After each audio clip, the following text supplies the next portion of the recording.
de tesorería para uno de los grupos financieros más grandes de Latinoamérica, y el estatus a las 4:40, 6 horas de retraso, en el minutograma, 20 minutos para llegar al punto de no retorno establecido por el área de operaciones, y el gerente de proyecto, Carlos Zapata.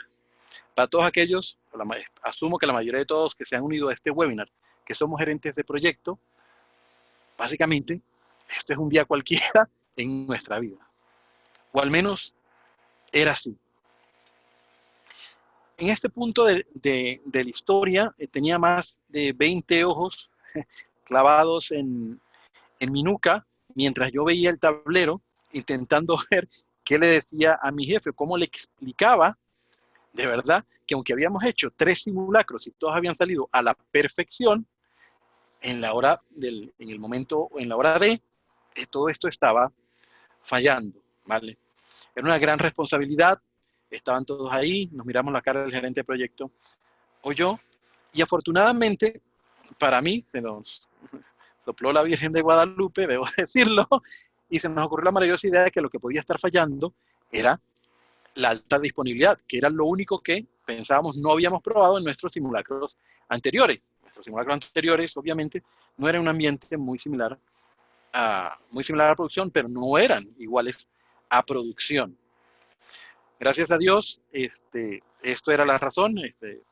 Logramos convencer al área de operaciones, que fue una tarea titánica, de respaldar las bases de datos, pagar la alta disponibilidad, y pudimos seguir el proceso. La alegría en ese momento, de verdad, duró 30 minutitos, porque luego pasamos a la migración de datos y otra vez volvió a estallar un tema con los datos. Disculpas por la tos. Vamos a hacer fast forward, porque esta historia es conocida para todos ustedes, a mayo de 2017, mismo lunes de Go Live también, cerca de las horas 4:40. El proyecto era el calendario de tarifas bajas de una aerolínea norteamericana muy famosa que maneja 15 billones de dólares por su canal digital, y deseaba implementar un calendario de tarifas bajas. Era un proyecto bastante retador e interesante, con muchos componentes y mucho dinero otra vez en riesgo. Y el estatus a las 4:40 era que todos los sistemas estaban listos y operativos, se iba a activar el offline silo, que lo llamaban, y migraríamos gradualmente el flujo de usuarios a este ambiente.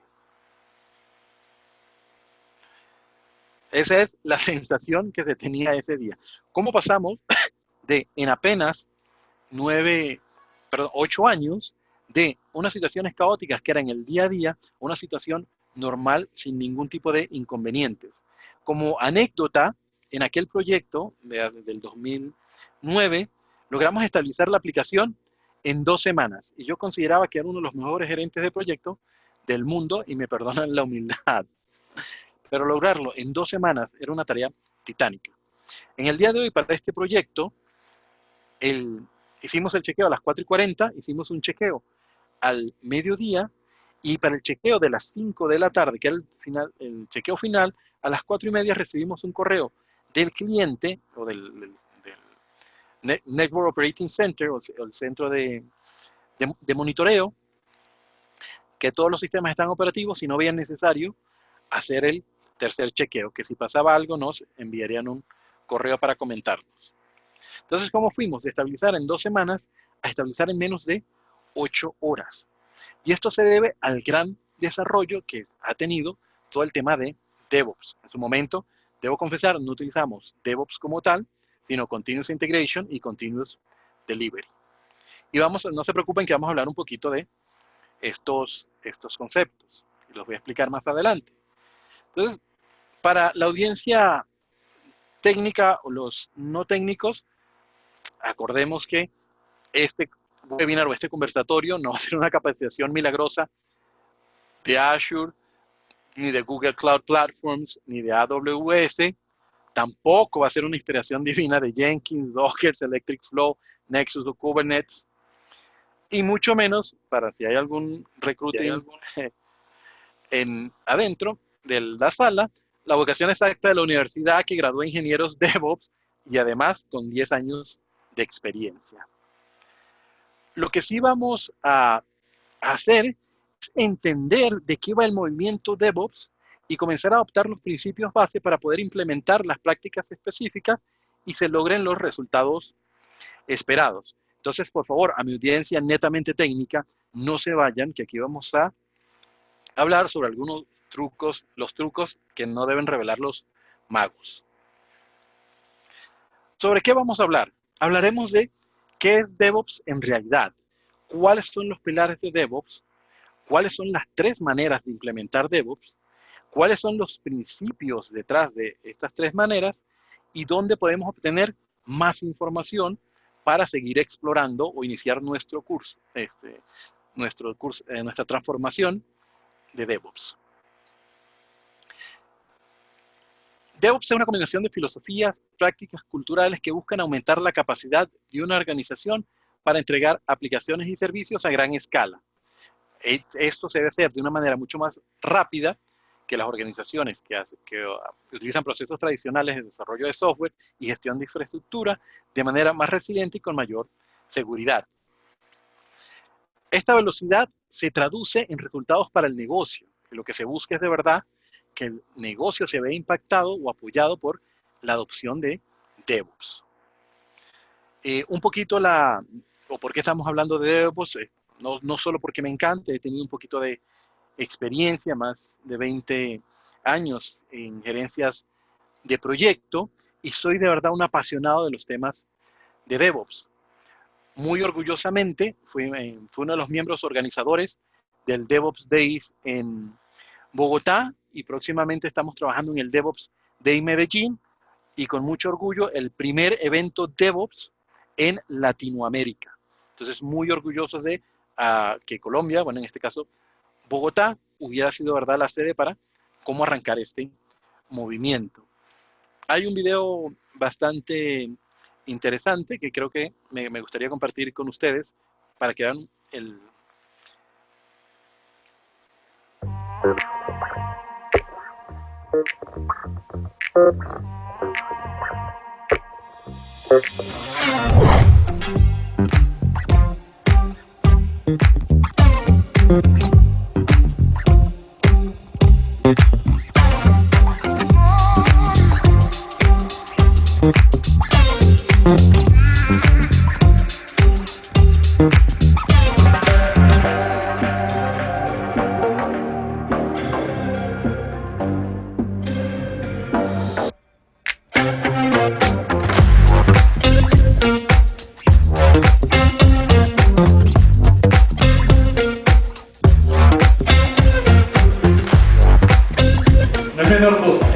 de Sudamérica hispana.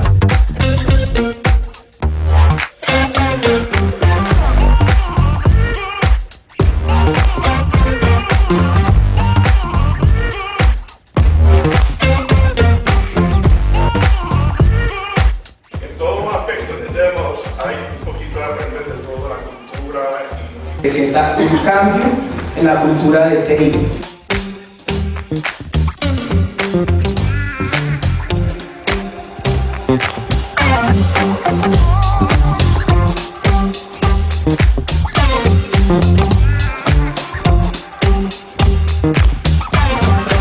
Que dentro de su diagrama de estrategia de adopción de DevOps, la cultura está en el centro de todo el resto de prácticas que se pretenden implementar, que se desean implementar.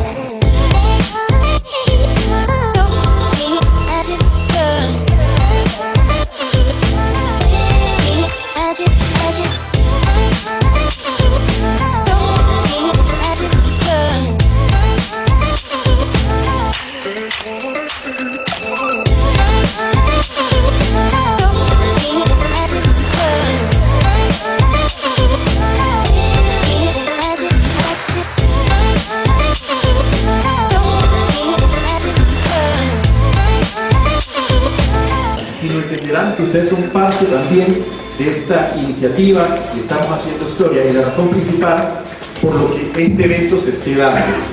Alex Zanardi perdió sus 2 piernas.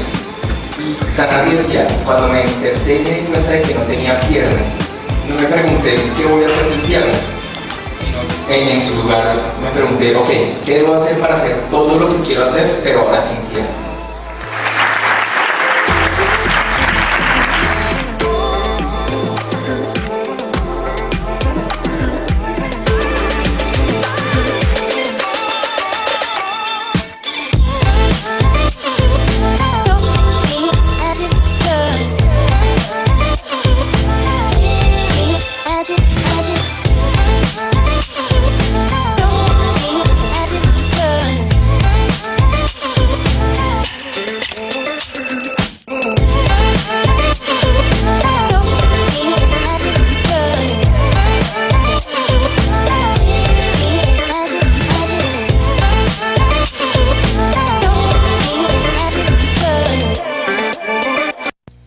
Claro. Y paro ahí. Eso es nada para demostrar que el movimiento DevOps está agarrando mucho movimiento. Y de verdad, este era el primero y la asistencia fueron más de 250 personas. Entonces, hay una comunidad muy fuerte. Y vamos a hablar un poquito del concepto de comunidad y una de las frases importantísimas que se mencionaban, o sea, de cómo la cultura está en el centro de verdad de todo el movimiento DevOps. Y solo para dar contexto, cuando hablamos de una organización de alto rendimiento, es una empresa que se considera más exitosa que sus competidores en áreas como rentabilidad, servicio al cliente y estrategia. Estas organizaciones de TI, aunque las escuchamos hablar en el pasado como algunas cosas muy grandes o que estaban fuera del país, se están convirtiendo de verdad en fenómenos mundiales. Ya se están rompiendo las barreras o el impacto a través del cloud, de la influencia que puede tener cualquier tipo de operación. Uno de los grandes temas que tienen esta empresa que existen y están superando ampliamente sus pares es el poder ganar en el mercado mayor posicionamiento y tener de verdad un performance muy superior al de sus empresas. Ahora, estas empresas de alto rendimiento, y más adelante vamos a nombrar algunas de ellas, ¿qué es lo que tienen en común? Uno, son más ágiles. Y no estamos hablando de un poquitico más ágil, estamos hablando de una diferencia brutal. Los equipos en empresas de alto rendimiento despliegan 30 veces más frecuentemente y sus tiempos de entrega son 200 veces más cortos. Y para los que veníamos de verdad del desarrollo tradicional, nos parecía imposible de lograr esto. Y esto hay que darle un contexto, pero estos números son reales. Y no solo eso, porque uno de los grandes paradigmas que teníamos, ok, eres mucho más rápido, entregas mucho más rápido software, pero tienes más problemas en producción. Y al contrario, vemos sin embargo que estas empresas de verdad que despliegan 30 veces mucho más rápido, tienen en promedio 60 veces menos fallas y se recuperan 168 veces más rápidos. Y por favor, créanme, les voy a luego demostrar algunas gráficas para que vean de dónde salen estos números. Y en cuanto a los tiempos de entrega, son 200 veces más cortos y estas empresas están superando los objetivos de rentabilidad, cuota de mercado y productividad. Cuando hablamos de DevOps, y de verdad les voy a permitir que me permiten saltar porque vamos a ver de qué empresas estamos hablando. Salto 2 láminas y luego regreso a ellas. Estas son 10 empresas que están dominando el mercado actualmente. Imposible que nadie de nosotros no haya escuchado hablar de Amazon, tampoco hayan escuchado hablar de Netflix, Facebook, Etsy, y algunas de las otras que, bueno, Sony como tal, y algunas otras que son muy famosas en el mercado latinoamericano. Hablemos rapidito de Amazon, ¿vale? Y uno de los grandes retos que tenía Amazon cuando todavía se ejecutaba en servidores dedicados era el desafío constante de predecir cuánto equipo comprar para satisfacer las demandas del tráfico y calcular, en base a esto, poder adaptarse a los picos de tráfico imprevistos. Como resultado de esto, se desperdiciaba alrededor del 40% de la capacidad de los servidores de Amazon. Y durante la temporada de compras navideñas, cuando el tráfico podría triplicarse, más de 3/4 podrían quedarse sin usar, junto con el dinero gastado para comprarlo, ¿vale? Por la abundancia o el tráfico que había. Una vez que el minorista de verdad decidió hacer su migración a la nube, a Amazon Web Services, esto permitió a los ingenieros aumentar o reducir la capacidad de forma incremental. Esto no solo redujo el gasto en la capacidad del servidor, sino que también estimuló la transición a un proceso de implementación continua o despliegue continuo que permite que cualquier desarrollador pueda implementar su propio código en los servidores que necesite cuando lo deseen.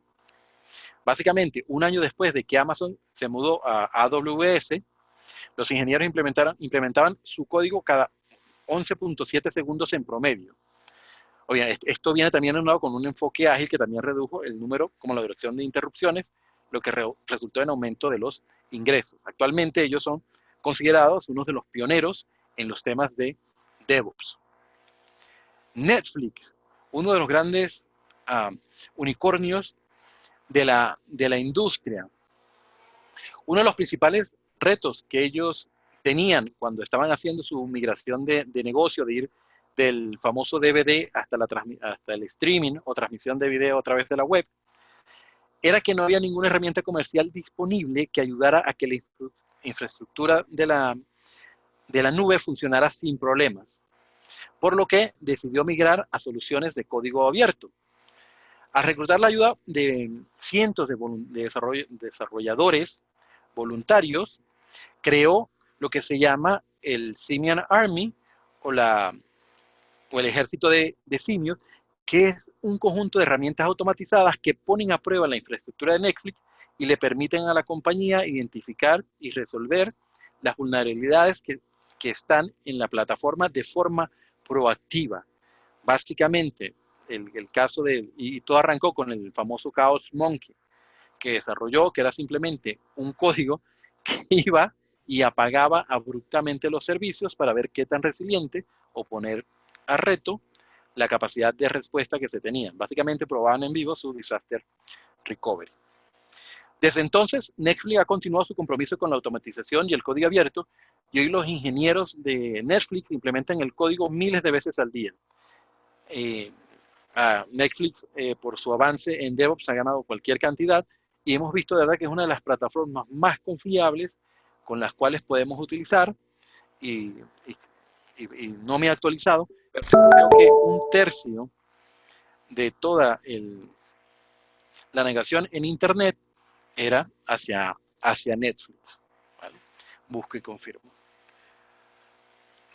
Obviamente Facebook, quien no conoce Facebook, y de verdad muchos de los principios que adoptó al principio, como los cambios incrementales, la automatización y la mejora continua, fueron de verdad DevOps en todo menos en el nombre que se le dio, pero el enfoque que ellos han utilizado ha madurado a lo largo de los años, y reciente ha migrado toda su infraestructura de TI y de backend a la plataforma de administración de configuración Chef, ¿vale?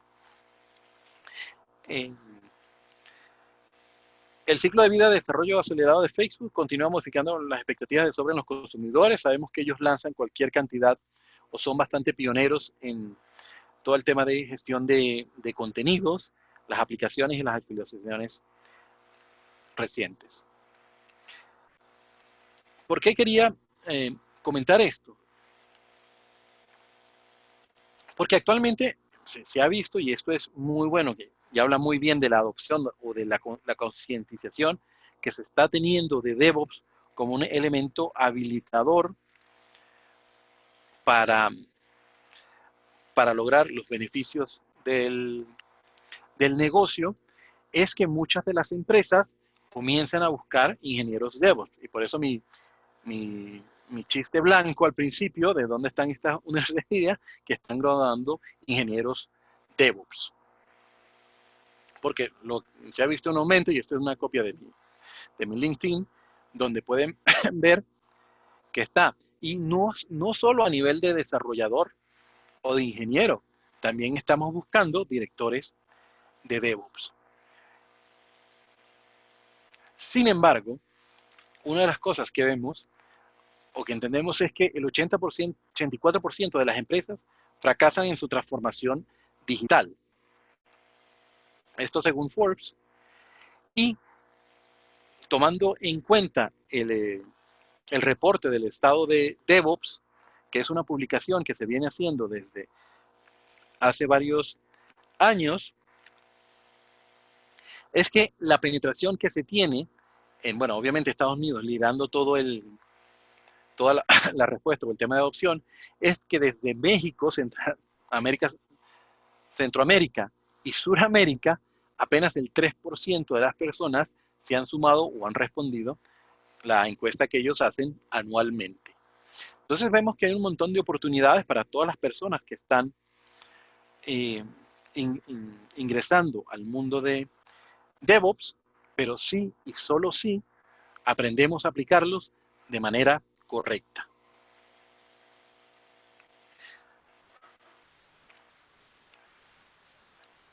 Entonces, y aquí vemos una de las grandes cosas que te permite hacer DevOps, y eso está tomado del reporte del estado de DevOps.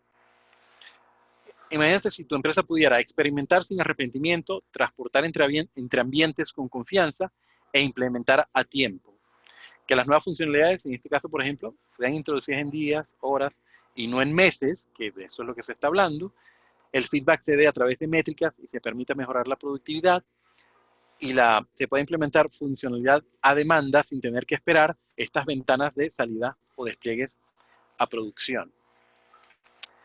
Dicho esto un poquito, entonces comenzamos a entender qué es lo que está fallando, ¿vale? Si el área prometida o el maná está ahí, ¿por qué muy pocas personas estamos cruzando el desierto?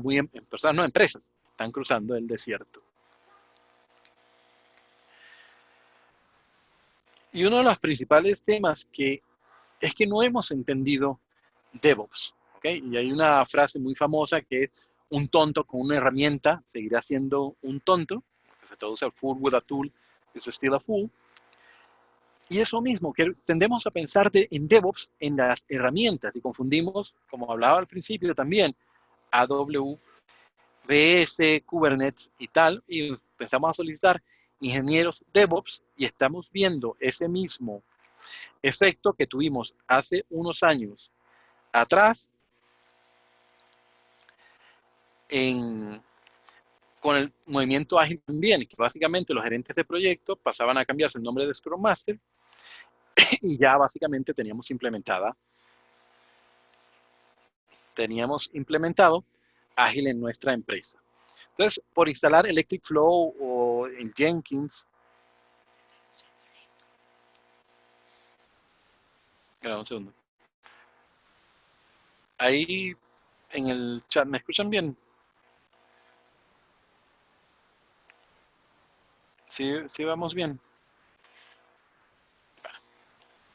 Continúo. Cualquier cosa, por favor, escriban en el chat.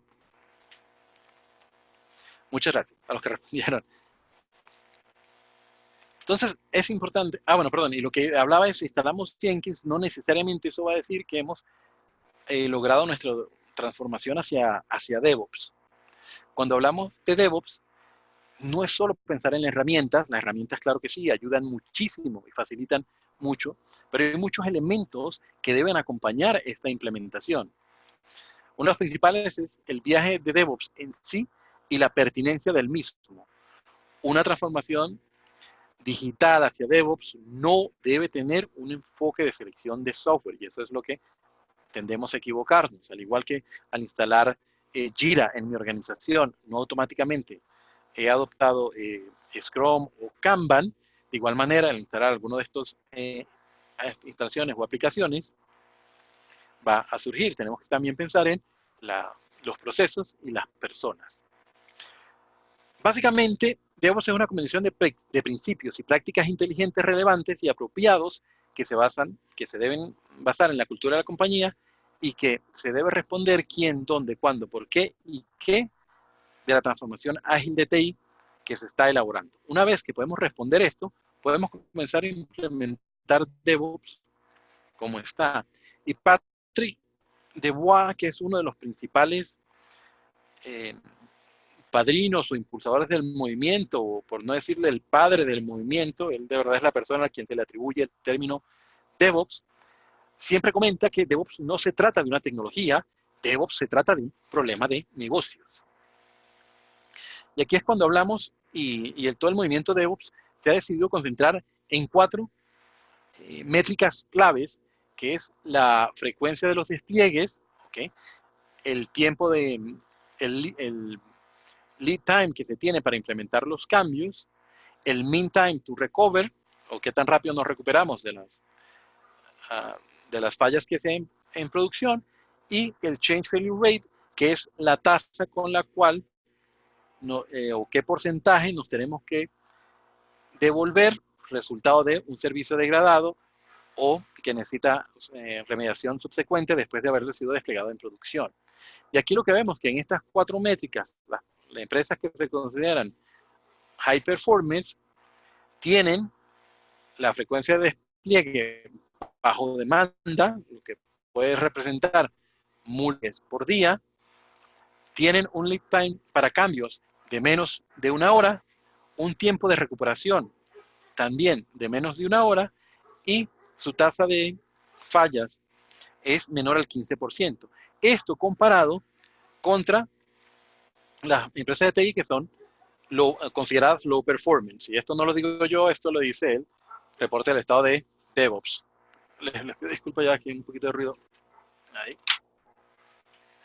Entonces, esto comparado con los performance que sus despliegues son una vez por semana o incluso una vez al mes, y la tasa de fallas que se tienen está entre el 31 y el 45%.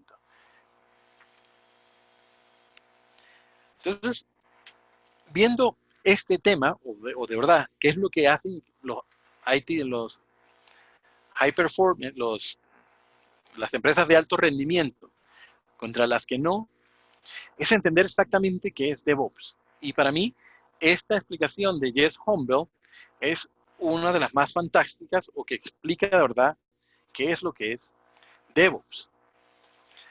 Y DevOps es una comunidad que intenta resolver un problema que nunca antes se había resuelto. Y esto es cómo construimos sistemas distribuidos a gran escala, confiables y de manera tal que podamos seguir haciendo cambios mientras los mantenemos seguros y confiables. Básicamente, mientras yo estaba sufriendo esto en el 2009, con todos los ojos de todo un equipo, con esta salida de este core de tesorería, esto es lo que sentía, de verdad. ¿Cómo iba a ser tan complejo este tema después de haber pasado por pruebas de integración, pruebas de certificación, pruebas de aceptación de usuarios, ¿vale? Varios simulacros de salida a producción? En ese momento aún no pudiéramos dominar, o esto estuviera fallando de manera tan desastrosa en el día de cuando deberíamos ir a producción. Entonces, varias personas en su momento decidieron responder esta pregunta, compartir mejores prácticas, hacer cosas diferentes. Y no voy a hablar aquí un poquito de la historia de DevOps, porque me interesa es que vayamos a los conceptos un poquito más avanzados. Pero de verdad, toda mi invitación a que al final de la presentación van a tener unos libros y sobre todo vean los temas más básicos que pueden encontrar en Internet sobre los fundamentos de DevOps o cómo se inició DevOps. ¿Cómo iniciamos nosotros con el pie correcto en toda esta transformación? Y lo primero es entender que debemos ser ágiles, no solo parecerlo. Entonces, no es cambiar el nombre de nuestro administrador de sistemas o sysadmin a ingeniero DevOps y listo. Tampoco la solución es publicar en el mercado que estamos buscando ingenieros DevOps y esperar que aparezcan, sino entender de qué va el movimiento y de verdad cómo podemos capitalizar en todo lo que se ha aprendido en el movimiento. Y eso es un poquito de lo que quiero hablar hoy. Entonces, aquellas personas de perfil bastante técnico, por favor, aquí es donde les digo gracias por haberse quedado conmigo, y a las otras personas que somos gerentes de proyecto, de verdad entiendan que muchas de estas prácticas, si las entendemos, son muy fáciles de implementar. Básicamente, la mejor manera de entender DevOps es a través de los 3 principios popularizados por el proyecto Fénix y explicados en detalle en el DevOps Handbook, ¿vale? Estos 2 libros, de verdad, son considerados el Nuevo Testamento para DevOps o TI. Vamos a compartir también los nombres con sus autores. Y ellos mencionan constantemente las 3 maneras. 1 es el pensamiento sistémico, 2, la retroalimentación y experimentación, y 3, el aprendizaje continuo. La recomendación que ellos nos hacen es, una vez que entendamos estos principios,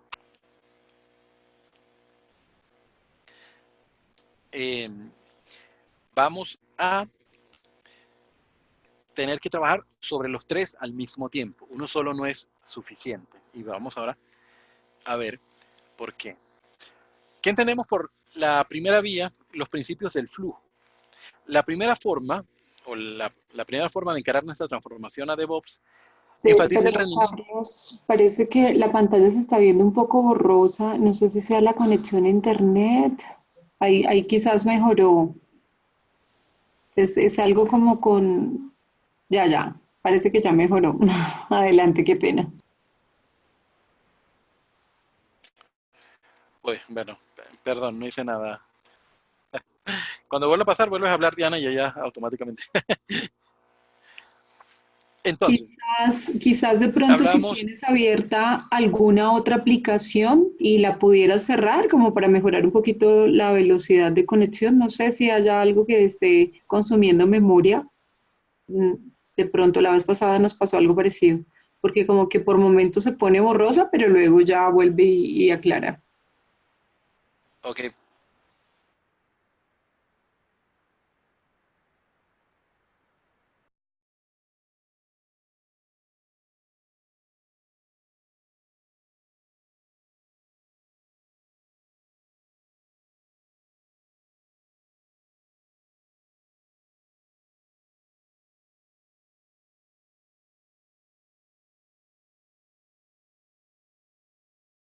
hola, Muchísimo mejor, ahí me gracias, escuchan. Carlos.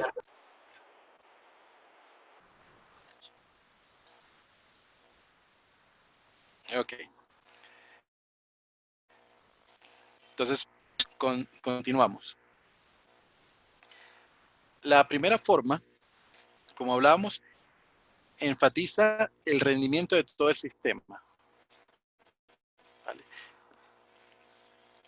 Y la idea es aquí pensar de manera sistémica en no solo el ciclo específico de trabajo o departamento, sino de manera general en todo aquella área o todo el flujo de valor, la cadena de valor que genera valor para el cliente. Y lo vamos a ver, ¿vale? Entonces, eh, si, si una idea va desde que alguien del mercadeo la desarrolla del lado del negocio hasta que llega al cliente, lo mismo pasa con nosotros. Vamos desde que el área de desarrollo comienza a trabajar sobre la iniciativa y el área de operaciones la pone en producción. ¿Vamos bien hasta ahí?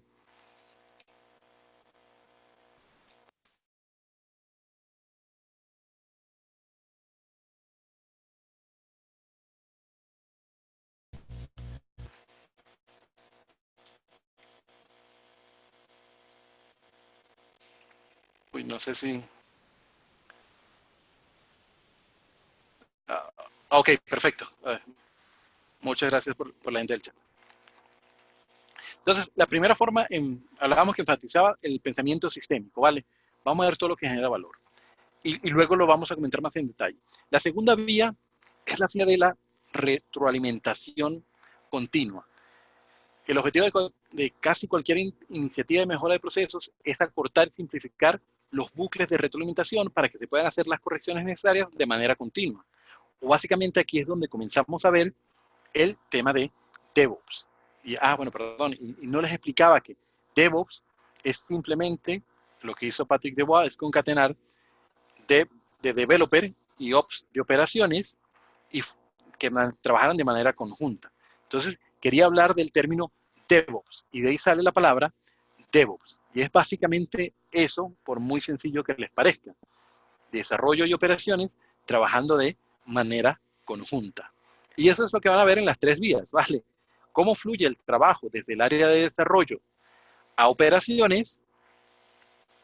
Uno, cómo interactúan ellos una vez que este producto ha sido puesto en producción y cómo operaciones le da retroalimentación al área de desarrollo para seguir mejorando. Y la tercera es la experimentación y el aprendizaje continuos.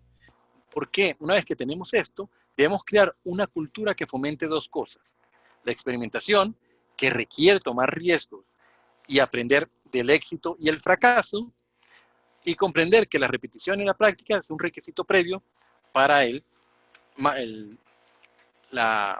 dominio, no el dominio, ¿verdad? La maestría en cualquier evento. Estas son las tres principios o las 3 maneras sobre las cuales podemos trabajar. Y estas salieron originalmente en el libro del Proyecto Fénix, un libro maravilloso, de verdad, para todos aquellos que estamos en el área de TI. Les recomiendo que lo lean. Y ahí las explicaban de manera muy abierta. Luego estos 3 autores, Jim King, Jess Humble, Patrick Debois y John Wills, se juntaron y decidieron escribir el DevOps Handbook, donde explicaron de manera mucho más detallada cómo podían las organizaciones trabajar en estos 3 elementos. Un poquito de historia acá acerca de los diferentes referentes que estamos hablando o los autores, que es Jim Kim, y todos ellos de verdad son muy reconocidos dentro del aro, dentro del movimiento, por los cuales este es uno de los libros principales o recomendados para leer. Ahí les pido disculpas que está todavía en inglés las biografías de los autores. Pero entremos en detalle a explicar la primera vía, ¿vale? El pensamiento sistémico y los principios del flujo. Este es un meme que se explica por sí solo y es básicamente lo que hemos vivido todas las personas en algún punto de nuestras vidas, de nuestros desarrollos como gerentes de proyectos, que tenemos 99 errores en el código, 99 errores en el código, pasamos algo a producción, ahora tenemos 127 errores en el código. ¿Cómo hacemos para dominar los principios del flujo? ¿Cuáles son las competencias necesarias? El principal es identificar las cadenas de valor, ¿vale? Para nuestros diferentes productos, o los famosos value streams. El segundo es hacer visible nuestro trabajo. Comenzar a trabajar, bueno, y lo explicamos ahora. El tercero es limitar el trabajo en proceso, o el WIP. Cuarto es reducir el tamaño de los lotes de trabajo y reducir el número de transferencias que tenemos. Y cuando hablamos de bueno, lo explicamos ahorita. El 6 es identificar continuamente y elevar nuestras restricciones. Y el 7, eliminar obstáculos y desperdicios en la cadena de valor. Estos son los principios, ¿vale?, que están detrás de las herramientas que ustedes deben implementar.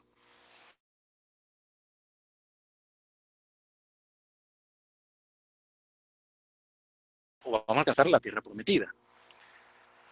La primera forma, que es mejorar la cadena de valor, requiere trabajar en tener un flujo rápido y fluido de trabajo desde desarrollo hasta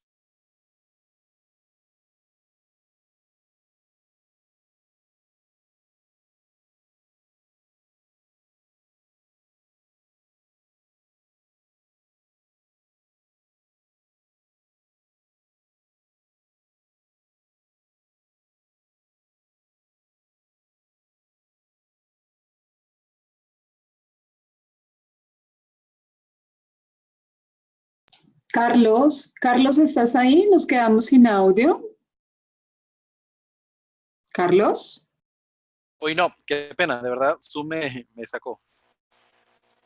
Vuelvo a compartir pantalla. Ok. ¿Hasta dónde me escucharon, Diana? Ibas a arrancar con esta diapositiva cuando se nos fue el audio. Perfecto. Muchas gracias. Entonces, mejorar la cadena de valor. Me mencionaba que la primera forma requiere trabajar en tener un flujo rápido y fluido desde el área de desarrollo hasta operaciones. Hay varias formas en que nosotros podemos acelerar este flujo, pero una de las principales es entender cuál es el flujo de trabajo. Y básicamente esto lo que requiere es qué pasa desde que el área de negocios tiene su idea, cuáles son todos los procesos que tienen que pasar hasta que nuestro producto llegue a manos del cliente. Una vez identificamos esta cadena de valor, podemos comenzar a trabajar en optimizarla. ¿Y cómo hacemos esto? Una vez teniendo claro nuestra cadena de valor, comenzamos a ver o hacer visible nuestro flujo de trabajo o qué es lo que está pasando en todos esos diferentes pasos que, que se están dando. Uno de los mejores formas de hacer esto es a través de los tableros Kanban. ¿Listo? Muy familiarizados, no tienen que ser de verdad los famosos post-it, también pueden ser herramientas electrónicas o en línea, pero lo que sí es importante que comenzamos a medir los lead time que estamos teniendo, ¿vale? Desde el mismo momento en que una tarjeta se coloca en el tablero o alguien hace una solicitud del producto hasta que el producto se mueve a la columna listo. Una vez que tenemos esto, la siguiente que deberíamos hacer es limitar todo el trabajo en proceso o el WIP. WIP por las siglas en inglés de Work in Progress. Una vez que comienzas a limitar el WIP, hace que sea más fácil ver los problemas que impiden la realización de los trabajos. Y esto es un elemento cultural bastante complicado de dominar, ¿vale? Porque la intención es trabajar, trabajar, trabajar. Cuando yo limito el WIP, yo designo que una columna, de verdad, de este tablero, no puede tener un máximo de tareas para ser concurrentes. Y lo que pasa es que algunas de las columnas, antes o después de ella, pueden no tener trabajo. O si alguien está de brazos cruzados, podría decidir, mientras espero, comenzar a arrancar con otro tema. Esto, de verdad, aunque tiene beneficios, aunque parece que está ayudando, lo que en realidad hace empeorar los temas, por otro principio que vamos a ver mucho más tarde, y lo hablo en detalle allá. Pero aquí lo importante es que el tiempo que estas personas que podrían estar cruzadas, podría ser utilizado para apoyar a estas personas donde se está teniendo el problema del cuello de botella, para poder apoyar.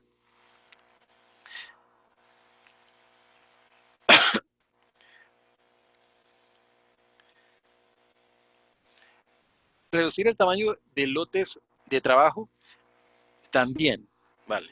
Y aquí juega mucho porque lo que se detectó que hacían las empresas es, bueno, yo reduzco el WIP y lo que hago, nada más puede tener 2 tareas, pero esas 2 tareas eran inmensas en su magnitud. Y esto también lo que hacía era complicar mucho el trabajo. Y como hablamos que DevOps de verdad no es una metodología, es un conjunto de prácticas y beneficios, uno de los temas que nos estamos trayendo de Lean es precisamente reducir el tamaño de lotes. Esto lo que nos permite es reducir los plazos de entrega y aumentar la calidad. Y es una de las grandes tareas que tenemos que hacer es, de manera consciente, es buscar siempre reducir continuamente el tamaño de los lotes.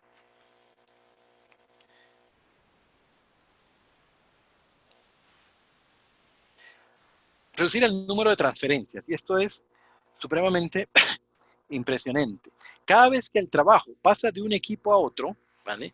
Se requiere todo tipo de comunicación, ya sea solicitar, especificar, señalar, coordinar, con mucha frecuencia un tercero que priorice, otro que planifique o resuelva conflictos de prioridades, y luego sí hacer pruebas y verificación de que las tareas se están ejecutando. En la historia que les estaba dando, miren todos los canales que teníamos que pasar, pruebas de integración, pruebas de certificación, pruebas de aceptación de usuario, luego pruebas de performance y de rendimiento. Y todo eso, para todos aquellos que hemos alguna vez experimentado este tipo de proyectos, sabemos que es bastante complicado cuando tenemos que interactuar con otras personas. Está la famosa muralla de la confusión, ¿vale? Muy conocida por el tema, donde de un lado al otro se tiran la pelota, ya sea los desarrolladores con las personas encargadas de pruebas y viceversa, o los desarrolladores con el área de operaciones, o los desarrolladores con la gente que suministra los ambientes, o famoso con el área de seguridad, ¿vale? Entonces todo esto requiere un tipo de confirmación que no se debe eliminar, pero sí podemos de manera muy práctica automatizar y identificar. Otra vez, esto lo hacemos cuando entendemos la cadena de valor y comenzamos a analizar con técnicas de Lean cómo podemos optimizar nuestra cadena de valor y eliminar los desperdicios o los desechos, que lo vamos a ver más adelante. Esta la mencioné un poquito con la anterior, que era que podíamos automatizar muchas de estas tareas. Por ejemplo, migrarnos a la nube y poder tener ambientes iguales en configuración a los que se tienen en producción de una manera muy barata, pagando bajo demanda, y no necesariamente comprar todo un servidor dedicado y tenerlo ahí pendiente o en stand-by. El sexto en esto es identificar continuamente y elevar nuestras restricciones. Y básicamente esto a lo que se refiere es identificar los cuellos de botella, ¿vale? Pero no queremos llamarlo cuellos de botella porque es un poquito ofensivo a las personas que estén en esta columna, ¿vale? Es buscar las restricciones en nuestro sistema. ¿Y por qué esto es crítico? Porque cualquier mejora que se haga, ¿okay?, fuera de estas, que no esté enfocada en los cuellos de botella, va a perjudicar o empeorar el sistema. Y esto es supremamente importante. Imagínense que tenemos 3 personas, ¿vale? Y voy a colocar a María, Pedro, Ana, con Pedro en el centro, y que Pedro sea el cuello de botella. Y el flujo va de María a Pedro a Ana. Si yo optimizo el área de trabajo de María, mientras que Pedro es el cuello de botella, lo que voy a hacer es saturar al pobre Pedro, porque María lo que va a hacer es entregar mucho más rápido su trabajo y voy a empeorar el cuello de botella. Si trabajo, por el contrario, en el centro de trabajo de Ana, lo que voy a hacer es frustrar a Ana porque ella va a estar terminando su trabajo aún mucho más rápido y va a tener mucho más tiempo muerto para esperar el trabajo de Pedro. Ahora, esto no sería tan grave si tuviéramos una cultura de DevOps, porque el tiempo muerto, como ya lo hablamos, de Ana, se podría invertir en apoyar a Pedro.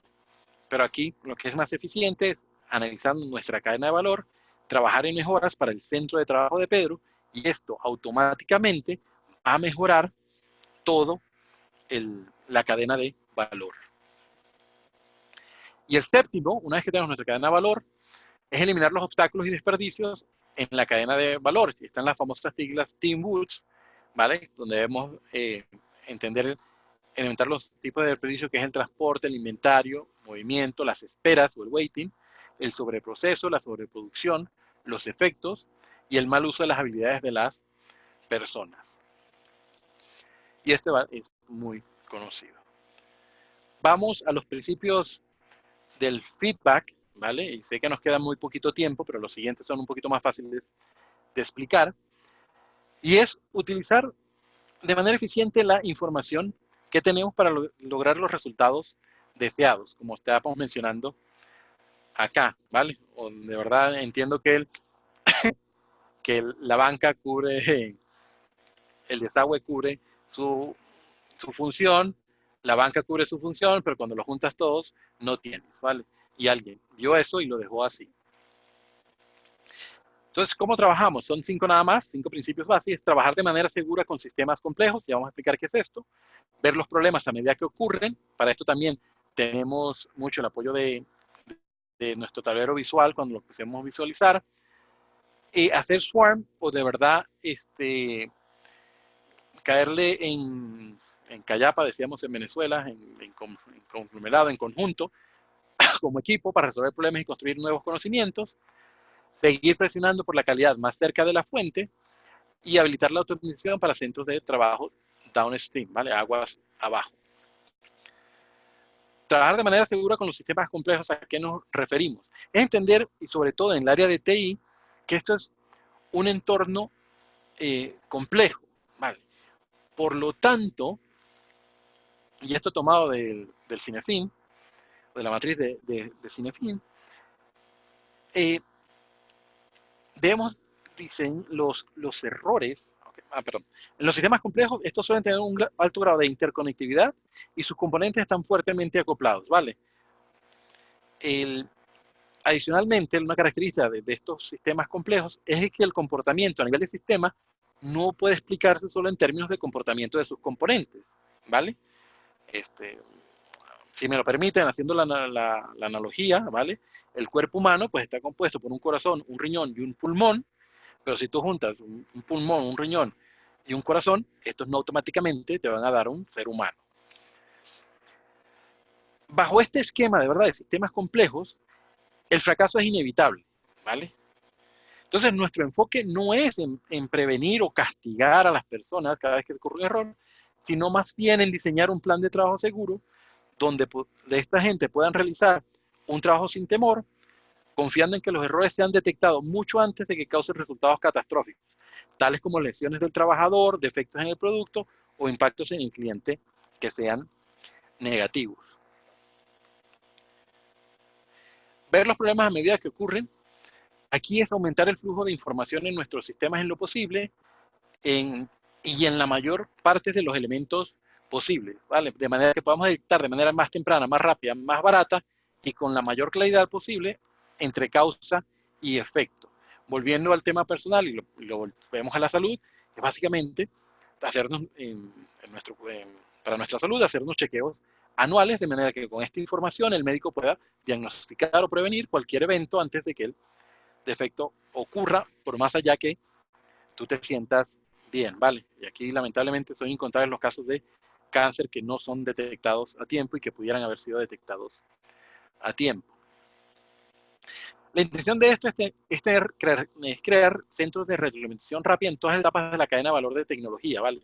Ya sea gestión de productos, desarrollo, control de calidad, seguridad y las mismas operaciones, y todos nos estemos retroalimentando. Una de las formas de hacer esto es con la telemetría. El otro que teníamos es el SWARM, que es para resolver problemas y construir nuevo conocimiento. Y uno de estos principios principales es el Toyota Andon Core, o el cordón Andon de Toyota, que era simplemente una cuerda que se tenía en la cadena de producción y que cualquier trabajador, de verdad, podía jalar sin ningún tipo de repercusiones y parar automáticamente toda la cadena.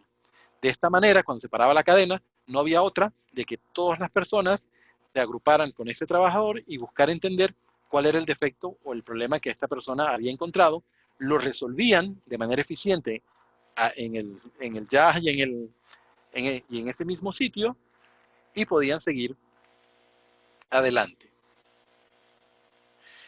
Y esto lo que ayuda también, o se apalanca también, es seguir presionando por la calidad más cerca de la fuente. Y esto es el famoso shift left, ¿vale? O migrar hacia la izquierda de los proyectos cascada tradicionales. Usualmente teníamos el plan y el diseño, el desarrollo y la construcción, luego las pruebas, luego los despliegues y luego el monitoreo y el análisis. Cuando hacemos el shift left, lo que buscamos es traernos todas estas capacidades hacia la izquierda y más cerca del desarrollo y la construcción. Y está comprobado, de verdad, que de la manera más temprana donde detectemos el error, más fácil va a ser solucionarlo. Muchas veces esperábamos llegar hasta el final o las pruebas de aceptación de usuario para entender que los temas iban muy mal, y allá ya era muy costoso por toda la inversión que se había hecho. Nada más piensen en todas las transferencias que se hicieron hasta llegar a la aceptación de usuario para entender que la pantalla no era lo que el usuario final requería. ¿Cómo logramos esto? Se puede automatizar la mayor parte de las salidas, ¿vale? Y es donde comienza a entregar el Continuous Integration y el Continuous Testing, incluso el Continuous Delivery, de manera más temprana y más cerca del código. Entonces, reducimos los lotes, podemos probar esto con mayor eficiencia, podemos detectar, y este es uno de los grandes secretos, porque tenemos mucho más despliegues y nuestro código es más portable, desplegable y más resiliente. Y siempre pensar en la optimización hacia aguas abajo, facilitar la vida a las personas que van a tener que trabajar aguas abajo. En nuestro caso en particular, por ejemplo, podemos desde el diseño o el inception pensar que el área de operaciones va a tener que mantener esto en producción. Entonces, ¿por qué no los involucramos de una vez? ¿Cuáles son aquellos detalles que ellos necesitan? ¿Cuáles son los requerimientos funcionales y por qué no ponemos eso de una vez en el backlog para todos tenerlos claros? Y si se necesitan evolucionar, podemos evolucionarlos. Y esto fomenta de verdad o facilita mucho que el flujo vaya hacia adelante. Sé que nos quedan 2 minutos. Les agradezco que se queden conmigo 3 minutos más fuera de la hora. Lo que es importante es que de la tercera vía es que mientras la primera vía aborda el flujo de trabajo de izquierda a derecha, ¿vale? O el flujo continuo, y la segunda aborda la respuesta rápida y constante de derecha a izquierda, incluyendo ciclos o bucles de retroalimentación rápidos y frecuentes, la tercera se enfoca en crear una cultura de aprendizaje y de experiencia continua, ¿vale? Estos son los principios que permiten la constante creación de conocimiento individual que luego se convierte en conocimiento de equipo y organización. Aquí volvemos a comenzar a trabajar en los temas culturales. Son 5 también: habilitar el aprendizaje organizacional y trabajar en una cultura segura, institucionalizar la mejora del trabajo diario, inyectar patrones de resiliencia en nuestro trabajo diario, transformar los descubrimientos locales en mejoras globales y el constante reforzamiento por parte de los líderes de esta cultura de aprendizaje.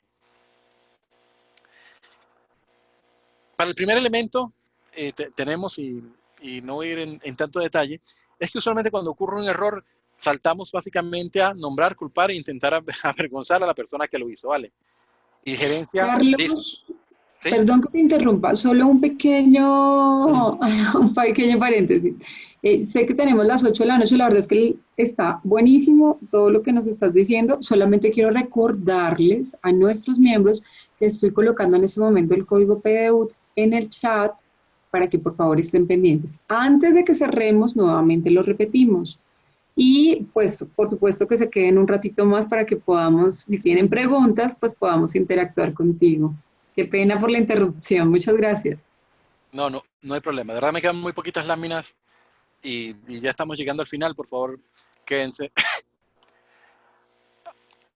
Entonces, ¿qué es lo que hacen? Buscan y en cierta forma, bueno, vamos a castigar a la persona que lo hizo. Esto no debe ser así, ¿vale?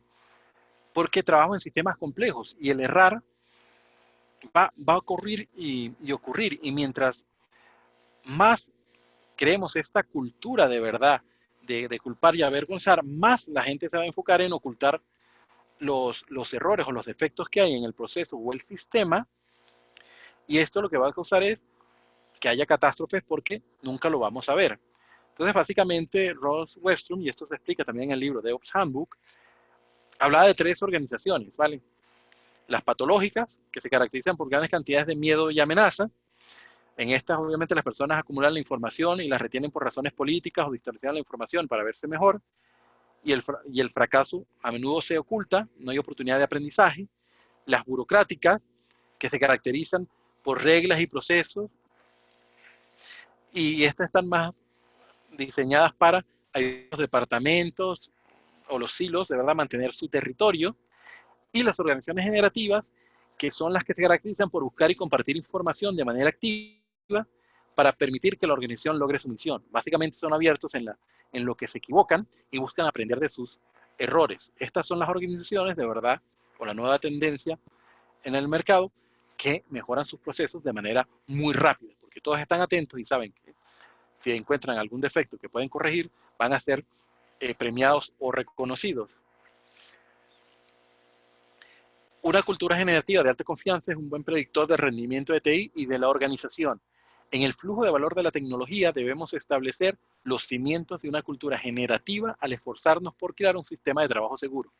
Cuando ocurren accidentes y fallas, en lugar de buscar un error humano, buscamos cómo podemos rediseñar el sistema para evitar que el accidente vuelva a ocurrir. Y esto lo que nos lleva es también que estas generativas institucionalizan la mejora en el trabajo diario. Otro de los principios que hay. Como parte, se espera de que tú tomes cierto tiempo de tu horario laboral para trabajar en ideas que van a mejorar tu área de trabajo. Esto paso rápidamente. Una vez que hacemos esto, es posible no quedarnos con el conocimiento a nivel local, sino exportarlo, ya sea a través de socializar qué fue lo que pasó, las mejoras que produjo esta persona o los resultados, para que otras personas puedan aprender de esto mismo. Entonces, esto no se va a lograr en una patológica ni una burocrática, porque ahí escondemos esto que pasó. En la generativa, buscamos que otros aprendan de estas personas y puedan multiplicar el éxito que esta persona está teniendo. El cuarto, y es el famoso Simian Army, o la guerrilla de simios, muy popular en Netflix, es inyectar patrones de resiliencia en nuestro trabajo diario. Básicamente, vamos a probar de manera consistente, entendiendo que errar es humano, si nadie tiene la respuesta a todos los problemas que pueden surgir en un entorno complejo, buscar de verdad ver cómo respondemos y en base a eso que pasó, hacerlo. El Chaos Monkey, como ya les hablé al principio, desarrollado en Netflix, lo que hacía al principio y luego de eso desarrollaron cualquier cantidad de monitos, lo que hacía iba y apagaba todos los servidores de una zona y veían de verdad cuánto tiempo les tomaba al equipo de ingeniería volverlos a poner activos. Y básicamente iba y era de manera aleatoria, de manera tal que el equipo de operaciones tenía que replicar esto en todos sus ambientes o servidores de manera proactiva. Y la quinta y última es, para lograr todo esto para lograr la grandeza se requiere tanto de líderes como trabajadores, porque entre los dos dependemos. Por un lado, los líderes deben elevar el valor del aprendizaje y la resolución disciplinada de problemas, y por otro lado, las personas que están más cerca del centro de trabajo son las que tienen el conocimiento en qué se puede mejorar y qué no, y de verdad que brindaría resultados.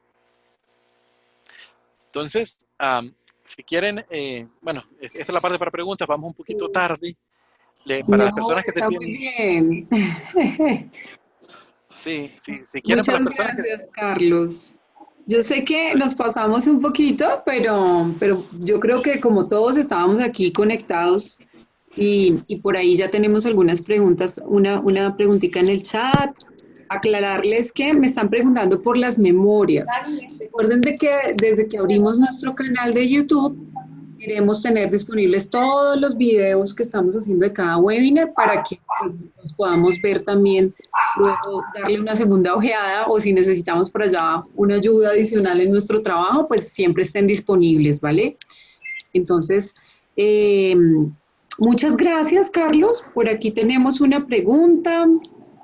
Vi que Ángela Ramírez abrió el micrófono. No sé si Ángela quiere hacer una pregunta al aire o... Ángela. Es por error, perdón, es por error. Ah, ok. Voy a silenciar, Ángela. Pensé que querías preguntar. Gracias. Bueno. Uy, menos mal. Por acá nos dice José Armando.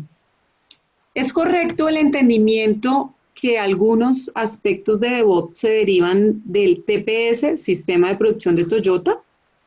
Y pregunta 2, si DevOps es una solución para proyectos de TI, ¿qué problema medular resuelve de los proyectos de TI? Gracias, José Armando. Oye, José Armando, sí, no solo viene del TPS, ¿vale? También roba de Lean, roba de Agile, de cualquier cantidad de elementos que tienen. Por eso hablábamos al principio, ¿vale? Y me devuelvo que DevOps es un conjunto de principios y prácticas. Ahí para donde está.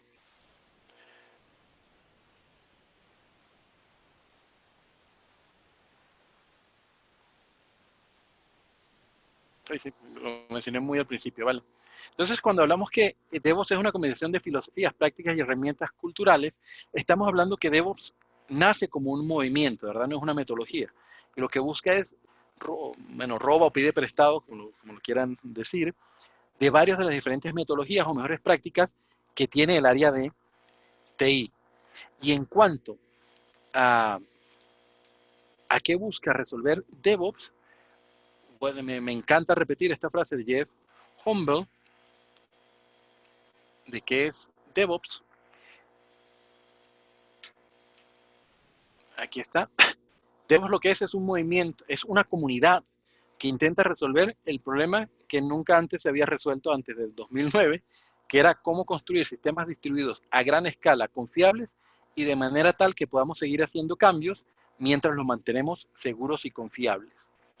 Al intentar esta comunidad responder esta pregunta, comienzan a surgir las tres maneras, y esto es un cúmulo de verdad de mejores prácticas que se han ido adoptando y mejorando a lo largo del tiempo. Ya podemos considerar DevOps como un movimiento maduro con más de 10 años ya de puesta en práctica y valorado en las grandes empresas a nivel mundial. Sobre todo, como hablamos ya, damos los ejemplos de Amazon, Facebook, que son sin duda referentes del movimiento DevOps.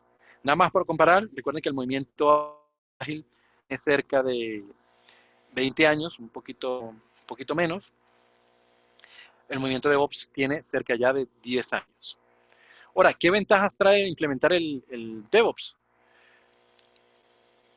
Lo vemos en 4 métricas principales, que teníamos también un poquito más arriba, acá, y es una mayor frecuencia de despliegue, un menor tiempo en la implementación o el time to market, unos tiempos de recuperación mucho más rápidos y una tasa de fallas de lo que se despliega en producción menor al 15%. Y esto es lo que se logra a través de la aplicación de los principios, de verdad, soportado por también herramientas tecnológicas en el área de TI. Vale, espero te haya podido responder, Armando. Gracias, Carlos. Bueno, por acá hay una pregunta de Carlos que dice, ¿has trabajado proyectos con DevOps y Safe? ¿Se complementan o son excluyentes? A ver, no, para nada son excluyentes, ¿vale? De hecho, uno de las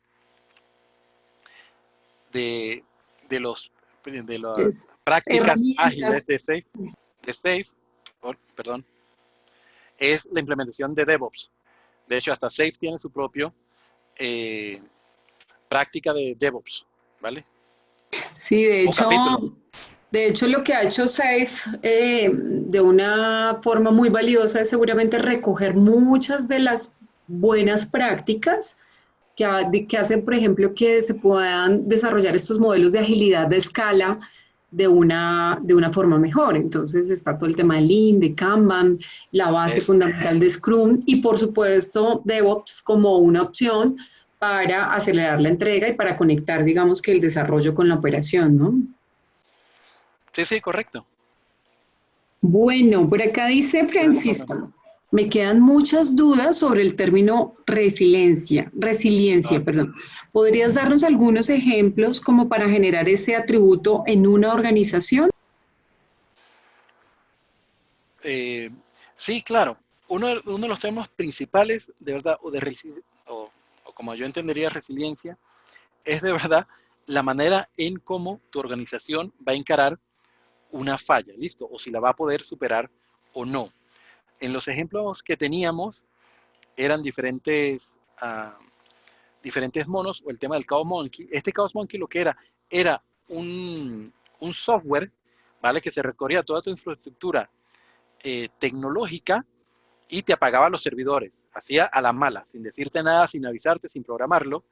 Y ahí la gente, los desarrolladores tenían que evaluar qué era lo que había fallado, por qué de verdad la alta disponibilidad en estos momentos, que era Salvador, por qué no había funcionado, por qué no se había hecho el toggle de la funcionalidad, por qué las áreas de monitoreo no lo habían detectado que se estaba degradando el servicio, y todos estos temas. ¿Listo? Entonces, esto apagaba servidores. Ahí, de verdad, después de esto se crearon diferentes monitos. Creo que era uno del conserje, que era el que buscaba los recursos que no estaban siendo utilizados, tenían mucho tiempo sin ser utilizados y los apagaba también a la mala. También se creaba el monito que buscaba detectar vulnerabilidades técnicas reconocidas y alertaba o les daba un plazo a los administradores del sistema para solucionarlas, y si no lo solucionaban dentro de un plazo, les apagaba también los servidores, y esto afectaba obviamente el servicio a los consumidores. y cualquier cantidad de estos monos, y por eso se llama el Simian Army. Bueno, por aquí, muchas gracias para ti, Carlos, todo el tiempo. Gracias, gracias, gracias. Repetimos el código también. No sé si hay más preguntas. Bueno, parece que no. Yo creo que ha sido, yo sé que este tema es muy extenso, pero creo que has hecho un excelente recorrido, Carlos. Gracias de verdad por aceptar la invitación del capítulo. Recordarles que vamos a estar, la próxima semana vamos a tener un Facebook Live para hablar un poquito más acerca del Congreso, para que conozcan los ponentes, para que puedan interactuar con ellos, para que conozcan toda la visión de gerentes de proyectos de futuro, para que hablemos del evento de los niños, que son los gerentes de proyectos del futuro. Muchas gracias, como siempre, por hacer parte del webinar. Y gracias, Carlos, y gracias porque seguramente nos vamos a ver en el Congreso también para compartir muchas de estas experiencias. Y las personas que quieran aprender más del tema, pues es un gran espacio para compartir y para hacer networking. Sí, definitivamente recomiendo, de verdad, la asistencia del Congreso, de verdad, no se van a arrepentir. Mucho conocimiento para compartir. En las memorias van a encontrar, de verdad, una serie de recomendaciones, institutos de certificación, por si quieren certificarse, o literatura también interesante con los libros recomendados. ¿Vale? Entonces eso lo estaremos compartiendo también en las memorias, como mencionó. De verdad que muchas gracias, me apasiona hablar sobre este tema, y muchas gracias al PMI y a ustedes por su tiempo. Gracias, Carlos, y gracias a todos por compartir siempre este espacio. Nos vemos la próxima semana en el Facebook Live, y un abrazo para todos. Feliz noche. Chao. Feliz noche. Gracias.